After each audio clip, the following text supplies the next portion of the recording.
Hi again, it's Rachel with another rambling video about home ed. I start these videos not actually knowing what I'm going to say because I like to think that that makes them a little bit more authentic. It could also be that I just have very little time to prepare, but we'll see. I'm at the sink again, but I stopped doing dishes because I wanted to show you this giant courgette or zucchini. We call it a zucchini in our house because my husband's American and zucchini I think sounds a little cooler.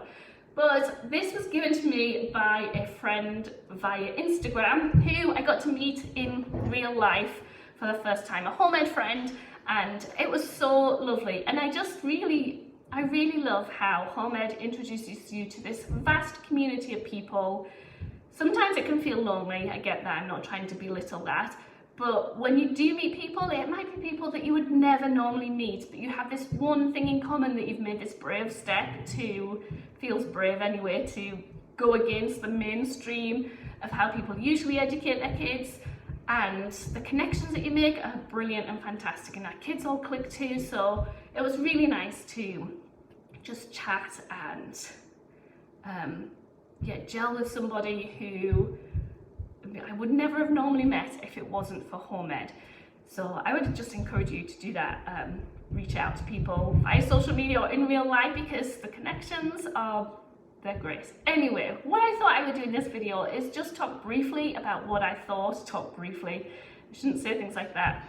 I'm going to talk about what our year is going to look like, because even if you don't follow the term times, there's something about autumn, isn't there? There's something about the changing of the seasons that makes you want to like stick on a hoodie, put your socks back on. I love that feeling of like putting socks on after a summer of sandals and just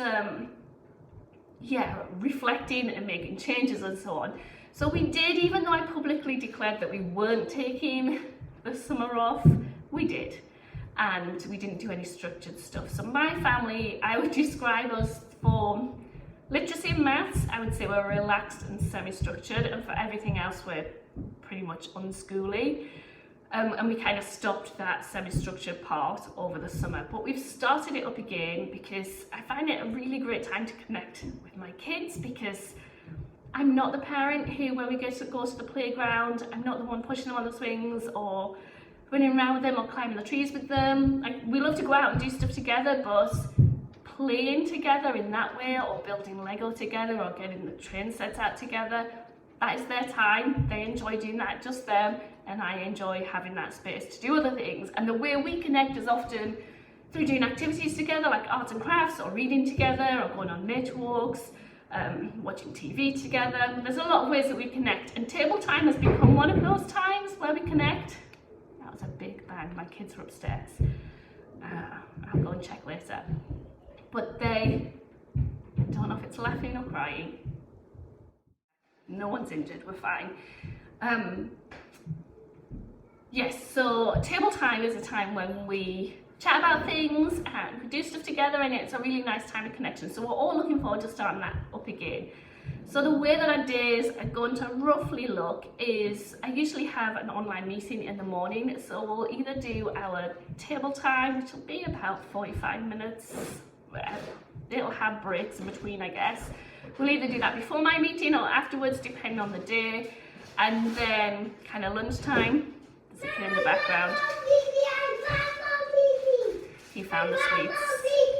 You found the sweets, okay. Do you need me to open it for you? They're busy with their sour ones. Are you going to be okay? Okay. You're going to go and eat them in the other room? Bribery and screen time is how you get work done from home.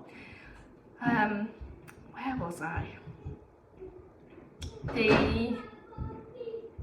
So we'll have our, my meeting and work time. I try and do about an hour of sitting down and doing my work, and then we'll have about 30-45 minutes of doing table time together, and that the order of that might change and switch, or whatever. And then mid-morning, lunchtime is when we'll go off and do our activities outside or inside the house. We have a fairly strict structure for bedtime because I really like my sleep, but also I mean, this doesn't mean that my kids follow this, but in terms of they do tend to go to bed at about the same time each night so that I can get work done.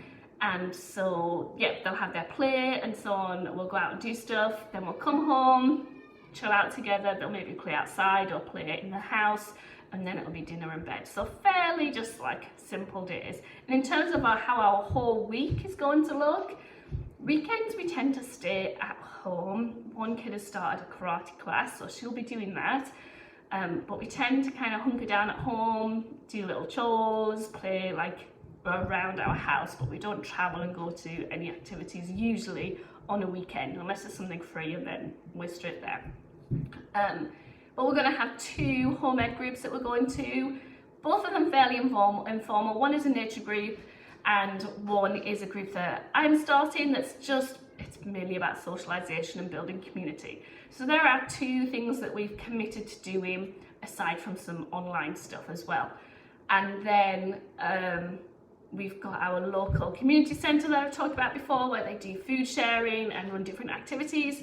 So we go and volunteer there just informally. We go and chat, and sometimes they help us and sometimes we help them. And so we'll do that at least once a week, but probably a little bit more as well. And that's about it in terms of things that I already know are happening. We'll try and meet up with people. We'll just take the opportunities that we have, go and visit some new cities, go and revisit parks now that they're a bit quieter. So it's going to be fairly chilled out. Like I said, I'm only planning maths and language arts, and so we'll do all of our language arts together. We read a book and do some activities from it. And then for maths, I'm going to be doing that one-on-one with my kids. So the other kid will be playing or maybe doing some online stuff while I'm with the other, and then we'll switch over, and then the 3-year-old has to be just managed within that because he likes to join in.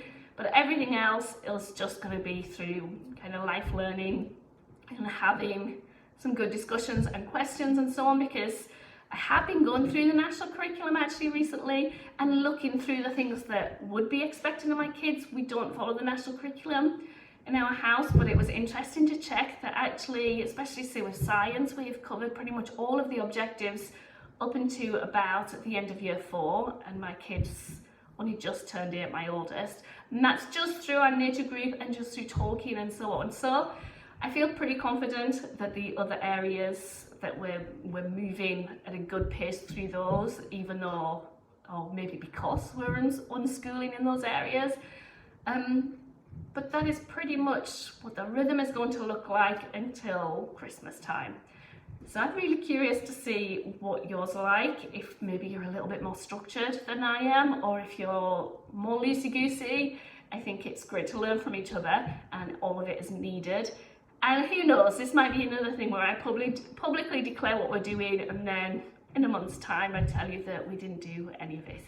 But we'll see. Thanks so much for listening, and I will see you next week. And next week I'm going to be talking about setting a mission statement for your home ed. I'm going to be working through that tonight actually. It's a resource that Twinkl are doing, but also a process that I've kind of done a little bit more informally in the past, but I'm going to sit down and do that tonight. So check out that one, because that will be hopefully an interesting one to look through as well. Okay, thanks very much, and I'll see you soon.